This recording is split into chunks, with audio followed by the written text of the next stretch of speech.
രാഹുൽ മാങ്കൂട്ടത്തിൽ എംഎൽഎക്കെതിരെ ഉയർന്ന ആരോപണങ്ങളുടെ പശ്ചാത്തലത്തിൽ എഐസിസിക്കും പ്രിയങ്ക ഗാന്ധിക്കും പരാതി നൽകിയിരിക്കുകയാണ് കോൺഗ്രസ് സംസ്ഥാന general secretary Sajana B Sajan.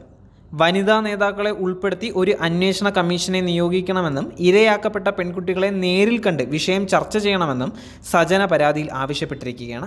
സ്ത്രീപക്ഷ നിലപാടുകളിൽ കോൺഗ്രസ് ഒരു ഇരട്ടത്താപ്പ് കാണിക്കുന്ന പ്രസ്ഥാനമാണ് എന്ന സംശയം ജനങ്ങളിൽ നിന്ന് മാറ്റാൻ പാർട്ടിക്ക് കഴിയണമെന്ന് സജന ആവശ്യപ്പെട്ടിരിക്കുകയാണ്.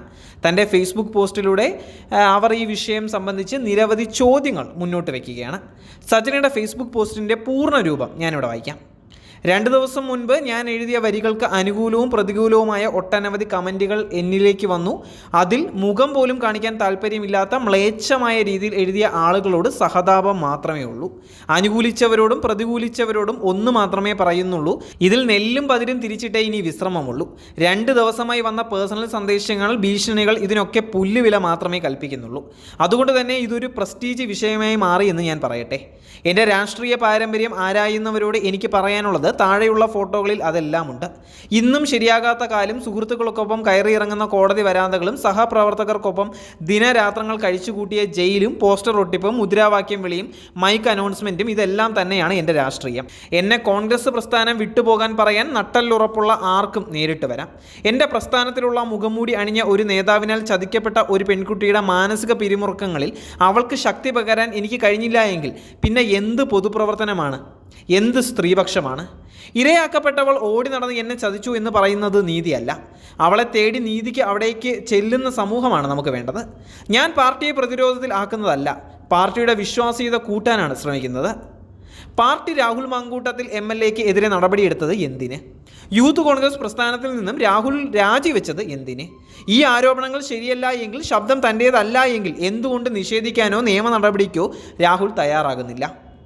ഒരു പെൺകുട്ടിയുടെ ശബ്ദരേഖ ഒഴിച്ച് ബാക്കി വന്ന ആരോപണങ്ങൾ തെറ്റാണെങ്കിൽ ആ വാർത്തകൾ പറയുന്ന മാധ്യമങ്ങൾക്ക് എതിരായെങ്കിലും നിയമ നടപടികൾ സ്വീകരിക്കാത്തത് എന്തുകൊണ്ട്? ഒരു ബന്ധമുണ്ടായി എന്നിരിക്കട്ടെ, അതിൽ പ്രശ്നങ്ങളുണ്ടായി, പിന്നീട് അത് പരിഹരിക്കപ്പെട്ടു എന്നാണെങ്കിൽ ഇപ്പോൾ വരുന്ന വാർത്തകൾക്കെതിരെ നിയമ നടപടി സ്വീകരിക്കാമല്ലോ. അത് എന്തുകൊണ്ട് ചെയ്യുന്നില്ല? ഈ ചോദ്യങ്ങൾക്ക് അദ്ദേഹം തന്നെ മറുപടി പറയണം. എന്നാൽ ഈ പ്രശ്നം നാളുകളിൽ കോൺഗ്രസ് പാർട്ടിയും അദ്ദേഹത്തെ വേട്ടയാടില്ലല്ലോ. അതുപോലെ എന്ത് തെമ്മാടിത്തരം നടന്നാലും അതിനെല്ലാം ഉമ്മൻചാണ്ടി സാറിനെ കൂട്ടുപിടിക്കുന്നവരോട്, ഉമ്മൻചാണ്ടി സാറിന് എതിരെ വന്ന ആരോപണത്തിൽ പരാതിക്കാരി ഉണ്ടായിരുന്നു. അദ്ദേഹം ഏത് അന്വേഷണത്തെയും നേരിടാൻ തയ്യാറായിരുന്നു. ഒളിച്ചു വെച്ച് കാര്യങ്ങൾ സംസാരിച്ചിരുന്നില്ല. ആ ആരോപണങ്ങൾക്ക് പിന്നിൽ ഉണ്ടായിരുന്ന ശക്തികൾ ആദ്യമേ രംഗത്തെ ഉണ്ടായിരുന്നു. ആ വേട്ടയാടലുമായി ഇതുപോലുള്ള വിഷയങ്ങളെ കൂട്ടിക്കലർത്തരുത് എന്ന് സാറിൻ്റെ പേര് ഉപയോഗിക്കുന്നവരോട് പറയുകയാണ്. ഈ വിഷയത്തിൽ സമഗ്രമായ പാർട്ടി തല അന്വേഷണം വേണം.